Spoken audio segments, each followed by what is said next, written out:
Hey, it's Bill with Immaculate Paint Protection. Thank you, Steve.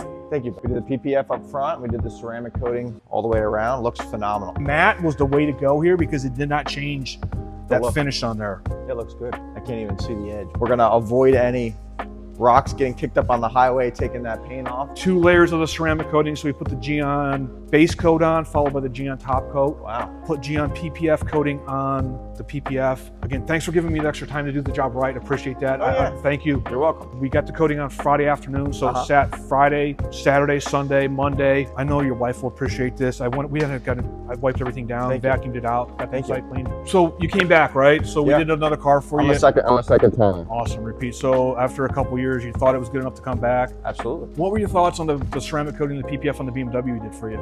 We did the BMW probably 2022, and it always looks good. You know, if you don't do any touch car wash, it'll just extend it out, and the car shines like new when you get it washed. So I think the ceramic is worth it. It's an investment for sure. Everyone always questions it, but it sparkles and it looks good for a long time. Awesome. We'll look forward to, we'll see you in 30 days and we'll do the wash session. We'll get you trained up again and we'll keep the truck look good. And she's gonna look good for a long time. So thank you very much, Bill Appreciate and Tyler.